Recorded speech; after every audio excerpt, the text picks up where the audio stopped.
We got the day off today, so the day after 4th of July, I'm going to take advantage of doing a bunch of stuff outside. It's cooled down just a little bit. We got a tiny bit of rain last night as well, again, but nothing too drastic, and I think looks like we're going into kind of a dry spell here, which is kind of nice in some ways, but then as far as watering goes and things like that, not so nice. So we'll see what happens, but I'm just going to spend today outside working on a whole bunch of things, and I'll take you along. First thing I need to do is clean up after my rainstorm that we had. If you didn't see that part of that video, I just had a video out recently on about 5.5 inches of rain that we got a few days ago. So our creek flooded, and there's a bunch of debris down there that I still need to clean up, so that's the first thing on my list today.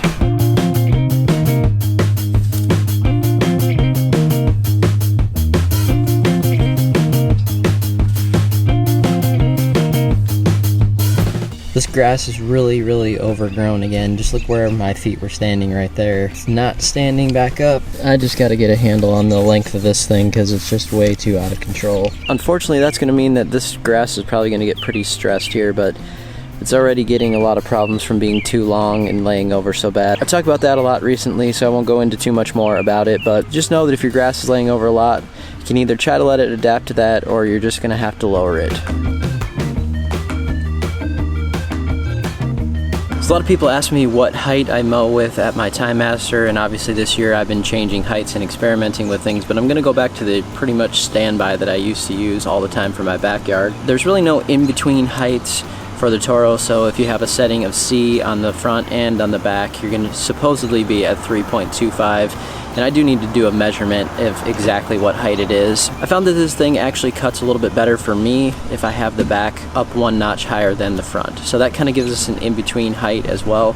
So if you have it on C on the back and then you put it on D on the front, that'd be somewhere around the 3-inch mark, and I should probably, like I said, do an actual measurement with a tape measure. Okay, so I said I was going to measure this, so I might as well do it now. So I found I'm on pretty much the only level surface that I can think of back here in my backyard, which is my new shed floor, so it should be fairly close. So what I like to do here is actually get like a piece of wood or something that I can measure the blade with, instead of trying to stick your tape measure into this little area here and try and get an accurate measurement. It's kind of hard to do, so what I like to do is just take a piece of wood like this, and then I can stand it up from underneath the mower, and with this one there's a little groove here in this, and it's actually right on that groove, so now I can just take a measurement from the bottom to the top and see what we're at.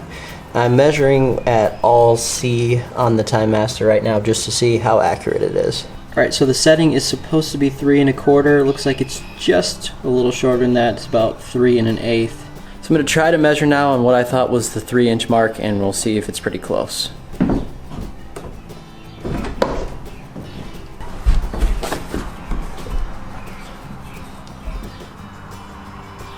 One thing we also need to remember is that the blades are not completely flat across. On my Timemaster, they start a little bit higher and then kind of slant down a little bit as you get to the edge of the blades. So I was measuring at the lowest possible point on the edge there for my 3.25 measurement.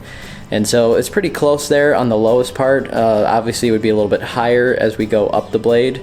So for this measurement, I took a measurement at the lowest point, and then also at the middle, and then the actual highest point. So this wood is really soft, so I just kind of drug it against the blade just very lightly, put just a little mark in there, so now we can measure. Alright, so here's a look at it. It's hard for me to get an exact measurement or directly over top of it so you're seeing what I'm seeing, but so for this measurement on the first one at the lowest part of the blade, it's looking like it's about 2 7/8. Now as we move up the blade, I'll show you about what the midpoint is here.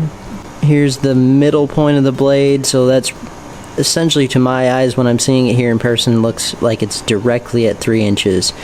And then as we move up the blade just a tiny bit more, we're at about 3 1/8 at the absolute top part of the blade. So really you average those things out from the highest point of the blade to the lowest point, and then you take that middle measurement. It's pretty accurate on my mower for what it's supposed to be, so I'm not too mad about that at all.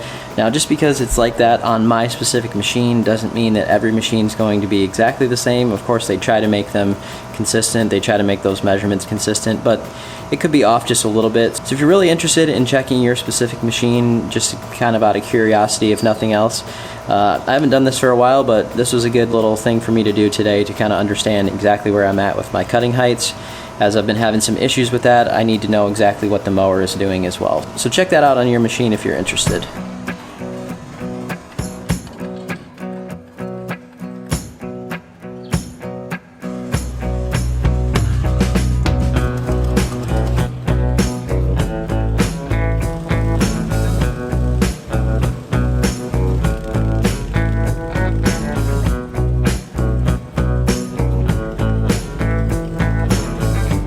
Going to switch to bagging.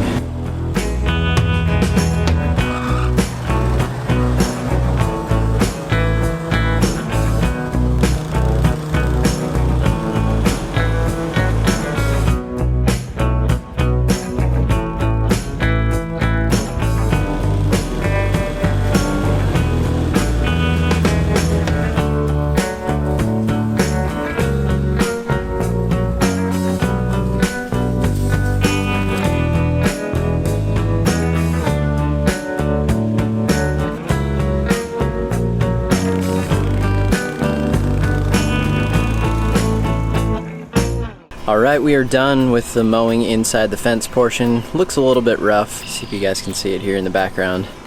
Not terrible, but I've been stressing it out a little bit, going a little bit lower. And I rolled it 3 times for that American flag striping thing, so that lays it down a little bit more. I want to show you kind of what it's looking like though at this height. So I moved to the diagonal pattern after I did a couple strips in the yard, because I realized that after I put all that striping in from the flag that it was going to kind of need a cross cut in order to really try to pick up some of what's going on here. So you can see that this is really extremely thick still, and what happens is it kind of, once you walk on it, it gets these little swirls in it, and there's a big one right here that I wanted to show you. So there's a really tough section, thick section of grass right here, and that kind of lays down, and then you can see right in here basically just kills everything around it, especially when it's been too wet. So it's going to get a lot better once I consistently start to cut it like this. It's just going to take a few cuts, and it's going to have to kind of be trained again like I had it last year. So lesson learned for myself is that just kind of stick to my instincts on what I think it needs to be at,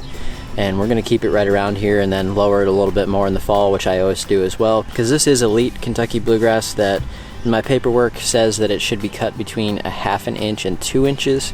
And I never go that low because I know it really just will be completely brown during the summer because of how much heat I get in my backyard. But during the fall, when it's not so stressed, I'm definitely going to take it a little bit lower. Maybe perhaps the last mow of the year, I might try the Swordman on it at around 1 3/4 inches or so. That's usually what I end up, or right around the 2 inch mark right before winter time. We'll see what happens. Some of you have asked about our dogs, and I don't believe that I've formally introduced them to you, so let's see here. This is Fiona right here, and she's actually new to us. She's only been with us a couple months. These are both Westies, so it's a white terrier. We started rescuing them. We got our first one back in 2007, and she actually just passed away a couple months ago, but she was 13.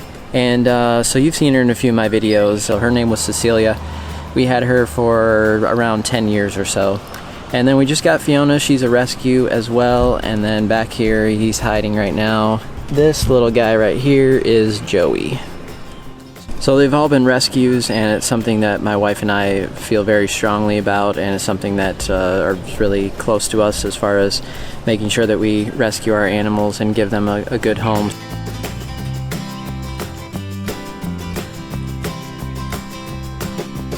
Apparently they are tired of me talking about them. You guys remember my little ant problem that I was having? Well, Connor actually sent me a little bit of Termidor, and I'll show you the results after I sprayed it. The next day, this is what it looked like. Not a thing left. And what we have here is the rest of our shed that needs to be put up. So this will be all the siding, some of the soffit and stuff that needs to go on there as well. So that's a project that's coming up as soon as it's not so hot out. Front yard is still looking really good. I got some T-necks down on it a couple days ago or so. And that stuff is really amazing. It really slows down the top growth so I can keep up with it at a lower cut here. And it also seems to be keeping it a lot greener and a little bit less stressed from this heat than I think it normally would. So it's really good stuff. If you didn't see my video on that, I have a video on how I'm cutting my yard low and keeping it green, so I'll link that below. Also a link to that product. So that's pretty much what's going on in the yard so far today. And I hope you'll check out some more videos on my channel. Plenty more coming here as we get closer to fall, which I'm really excited about as well. So thanks so much for watching this one. We'll see you next time.